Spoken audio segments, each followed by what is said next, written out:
ठीक है। आज ही न्याय विभाग ने जेफरी एप्स्टीन या उससे जुड़ी जांचों के बारे में लाखों नई फाइलें जारी की हैं। जैसे हम बोल रहे हैं, पत्रकार, कांग्रेस के जांचकर्ता, हर कोई इनसे जानकारी निकालने के लिए छानबीन कर रहा है। लेकिन अब तक के नतीजे काफ़ी ज़्यादा परेशान करने वाले हैं। ये लोग सब घिनौने हैं। ये दुनिया के सबसे बुरे लोग हैं। तो हमने जल्दी से इस पर काम करके आप लोगों को ये बताने का फैसला किया कि अब तक हमने क्या जाना है। तो न्यूयॉर्क टाइम्स का कहना है कि उन्होंने 3,200 ऐसे दस्तावेज़ों की पहचान की है, जिनमें विशेष रूप से डोनाल्ड ट्रंप का उल्लेख है। लगा था कि वो एप्स्टीन मामले में नहीं थे। हाँ, मुझे लगता है कि समय के साथ ये संख्या शायद बढ़ेगी। एक बहुत ही अजीब दस्तावेज है जिसमें एफबीआई ने ट्रंप और एप्स्टीन के बारे में मिली जानकारियों का एक सारांश तैयार किया था। ये सब बिना पुष्टि के है, या कम से कम हमारे पास किसी भी बात को साबित करने के लिए कोई सबूत नहीं है। तो हम बारीकियों में नहीं जाएंगे, लेकिन ये स्पष्ट नहीं है कि वे ऐसा क्यों करेंगे, है ना? लेकिन ये किसके लिए है? मेरा अनुमान है कि आप बस मेरा मतलब है, अगर आप एफबीआई को कोई जानकारी देते हैं तो शायद उसे बस दर्ज कर लिया जाता है ना? हाँ, लेकिन वे इन्हें किसके लिए इकट्ठा कर रहे हैं? जैसे क्या ये व्हाइट हाउस को जा रही है? क्या ये व्यक्तिगत रूप से उन्हें जा रही है? सही। तो मुझे लगता है कि ये एक बड़ा सवाल है। और फिर ट्रंप के लिए भी एक दस्तावेज है जिसका उल्लेख करना महत्वपूर्ण है, जिसे 302 कहा जाता है, जो कि वो मानक फॉर्म है जिसका उपयोग एफबीआई किसी गवाह या किसी अन्य व्यक्ति के साथ साक्षात्कार को दर्ज करने के लिए करती है। ये कुछ इस तरह है, जानते हैं कौन, क्या, कब, कहाँ, और फिर बातचीत पर नोट्स, लेकिन शब्दशः नहीं। एक एप्स्टीन पीड़िता कहती हैं कि गेलन मैक्सवेल ने उन्हें उद्धरण में डोनाल्ड ट्रंप के सामने पेश किया।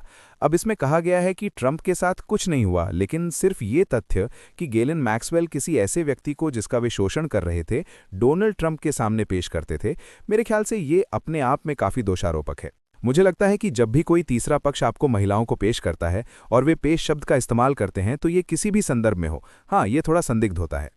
खैर, ये उस तरह है जैसे उस महिला ने बताया कि उसके साथ कैसा व्यवहार किया जा रहा था।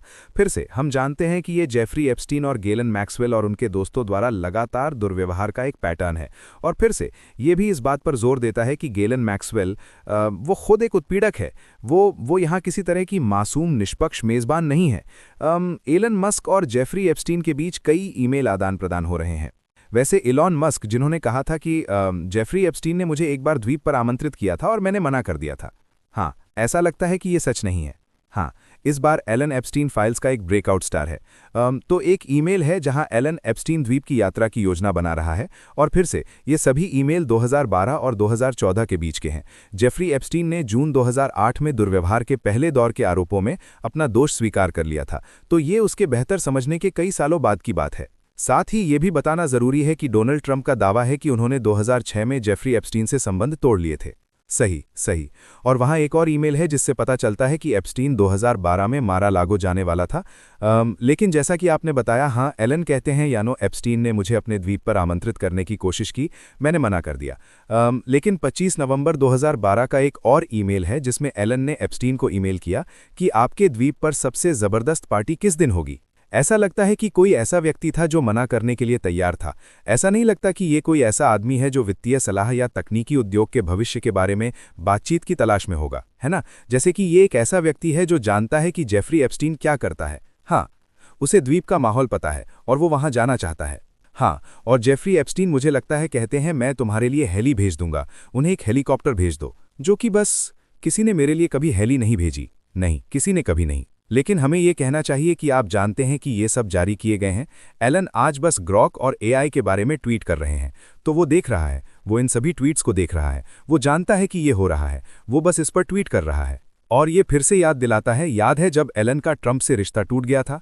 ऐसा लगता है कि उन्होंने सुलह कर ली है। उसका आखिरी तरह का समझौते वाला ट्वीट था कि डोनाल्ड ट्रंप ने एप्स्टीन फाइलें जारी नहीं की हैं क्योंकि वो उसमें हैं। किसी को कुछ पता नहीं चलता, किसी को कुछ पता नहीं चलता बहुत बड़े स्तर पर। किसी को धोखा देने की बात करें तो वाणिज्य सचिव हावर्ड नुटलिक जैसा कि दूसरे उन्हें बुलाते हैं, वो भी इसमें शामिल हैं। तो ये दस्तावेज बताते हैं कि लुटनिक ने 2012 में एप्स्टीन आइलैंड का दौरा किया था, फिर से 4 साल बाद। शायद वो उस जंगली पार्टी वाली रात को गया था जिसमें एलन नहीं जा पाए थे। ये एक अच्छी बात है। लेकिन लुटनिक, याद है उसने पहले दावा किया था कि उसने 2005 में एप्स्टीन से संबंध तोड़ लिए थे। याद है वो एक साक्षात्कार दे रहा था, मुझे याद नहीं वो टेलीविजन पर प्रसारित हुआ था। उसने कहा एप्स्टीन ने उसे अपर ईस्ट साइड में अपने मैंशन का दौरा करने के लिए आमंत्रित किया था जो उसके घर के बगल में थी। उन्होंने एक मसाज टेबल देखा,